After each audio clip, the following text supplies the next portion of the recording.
नमस्कार। आओ मिलकर सीखे चैनल पर आपका हार्दिक स्वागत है। इस वीडियो में हम कक्षा 7 इतिहास की दैनिक पाठ योजना बनाना सीखेंगे, जिसमें प्रकरण लिया है मुगल साम्राज्य के प्रमुख शासक, जिसके अंतर्गत शिक्षण बिंदु है बाबर, हुमायूं और अकबर। तो चलिए शुरू करते हैं। सर्वप्रथम लिखेंगे विद्यालय का नाम, जहां आप ये लेसन प्रस्तुत करेंगे। कक्षा 7 दिनांक और यहाँ पर विषय इतिहास, कक्षा, प्रकरण का नाम मुगल साम्राज्य के प्रमुख शासक फर्स्ट और यहाँ पर समयावधि 30 मिनट। फिर यहाँ पर है शिक्षण उद्देश्य और दूसरी तरफ अपेक्षित व्यवहारगत परिवर्तन। शिक्षण उद्देश्य में पहला लिखेंगे ज्ञानात्मक। इसमें लिखना है विद्यार्थी मुगल साम्राज्य के प्रमुख शासकों का प्रत्यास्मरण कर सकेंगे। विद्यार्थी मुगल साम्राज्य के प्रमुख शासकों का प्रत्याभिज्ञान कर सकेंगे। अवबोध, विद्यार्थी मुगल साम्राज्य के प्रमुख बाबर, हुमायूं तथा अकबर शासकों का वर्गीकरण कर सकेंगे। विद्यार्थी मुगल साम्राज्य के प्रमुख शासक बाबर, हुमायूं तथा अकबर की व्याख्या कर सकेंगे। फिर है अगला शिक्षण बिंदु ज्ञानोपयोग, जिसमें लिखेंगे विद्यार्थी मुगल साम्राज्य के प्रमुख शासकों से प्राप्त ज्ञान को अपने भावी जीवन में उपयोग कर सकेंगे। विद्यार्थी मुगल साम्राज्य के प्रमुख शासकों का विश्लेषण कर सकेंगे। कौशल, विद्यार्थी मुगल साम्राज्य के प्रमुख शासकों का चित्र बनाकर प्रदर्शित कर सकेंगे।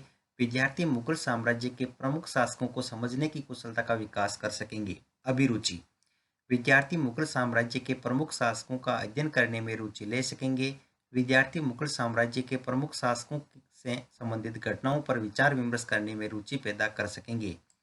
फिर है शिक्षण उद्देश्य अभिवर्ती, जिसमें लिखेंगे विद्यार्थी मुगल साम्राज्य के प्रमुख शासकों के प्रति सकारात्मक दृष्टिकोण का विकास कर सकेंगे। विद्यार्थी मुगल साम्राज्य के प्रमुख शासकों के प्रति समीक्षात्मक दृष्टिकोण का सही निर्णय ले सकेंगे। शिक्षण सहायक सामग्री, लपेट फलक, श्यामपट, चौक, डस्टर, संकेतक एवं समस्त कक्षा उपयोगी शिक्षण सहायक सामग्री। पूर्व ज्ञान, विद्यार्थी मुगल साम्राज्य के प्रमुख शासकों के बारे में सामान्य जानकारी रखते हैं। फिर है प्रस्तावना, जिसमें टेबल ड्रॉ करके लिखेंगे। एक तरफ छात्राध्यापक क्रियाएं, दूसरी तरफ विद्यार्थी क्रियाएं।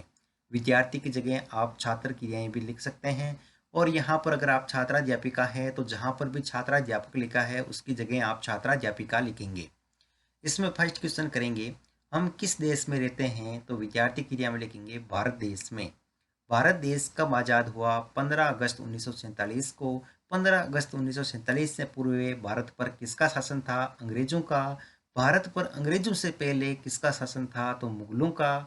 मुगल साम्राज्य के प्रमुख शासकों के बारे में आप क्या जानते हैं? समस्यात्मक प्रश्न। फिर उद्देश्य कथन लिखेंगे आज हम मुगल साम्राज्य के प्रमुख सम्राटों के विषय में विस्तृत अध्ययन करेंगे। फिर है प्रस्तुतिकरण, जिसमें टेबल ड्रॉ करके लिखेंगे। एक तरफ शिक्षण बिंदु, फिर छात्राध्यापक क्रियाएं, विद्यार्थी क्रियाएं, विधि प्रविधि और श्यामपट सार। शिक्षण बिंदु में पहला लेंगे बाबर, जिसमें विकासात्मक प्रश्न में फर्स्ट क्वेश्चन भारत पर अंग्रेजों से पहले किसका शासन था? मुगलों का। भारत में मुगल साम्राज्य की स्थापना किसने की थी? बाबर ने। बाबर के बारे में आप क्या जानते हैं? तो निरुत्तर। विधि में यहाँ पर प्रश्नोत्तर विधि। फिर है छात्राध्यापक कथन, जिसमें लिखेंगे बाबर भारत में मुगल साम्राज्य का संस्थापक था। बाबर का जन्म 14 फरवरी 1483 ईस्वी को फरगाना में हुआ। वह 8 जून 1494 ईस्वी में फरगाना की गद्दी पर बैठा।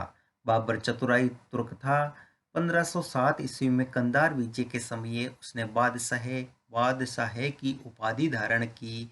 बाबर ने 1526 ईस्वी में दिल्ली के सुल्तान इब्राहिम लोदी को पानीपत के प्रथम युद्ध में हराया और दिल्ली व आगरा को अपने कब्जे में कर लिया। 1527 ईस्वी में खानवा के युद्ध में राणा सांगा राजपूत राजाओं और उनके समर्थकों को हराया।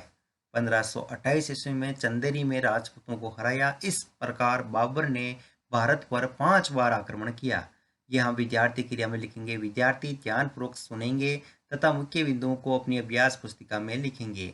विधि में व्याख्यान विधि और श्यामपट सार में लिखेंगे बाबर भारत में मुगल साम्राज्य का संस्थापक था। बाबर का जन्म 14 फरवरी 1483 ईस्वी को फरगाना में हुआ और यहाँ पर बाबर की फोटो लगाएंगे। फिर है दोस्तों यहाँ पर बोध प्रश्न, तो फर्स्ट क्वेश्चन लिखेंगे बाबर ने भारत पर कितनी बार आक्रमण किया? तो लिखेंगे 5 बार। और सेकंड क्वेश्चन करेंगे खानवा का युद्ध कब हुआ? तो 1527 ईस्वी में। विधि में प्रश्नोत्तर विधि। दूसरा शिक्षण बिंदु लेंगे हुमायूं, जिसमें विकासात्मक प्रश्न में फर्स्ट क्वेश्चन 1527 ईस्वी में खानवा का युद्ध किस किसके मध्य हुआ? बाबर और राणा सांगा के बीच। बाबर का पुत्र कौन था? तो लिखेंगे हुमायूं।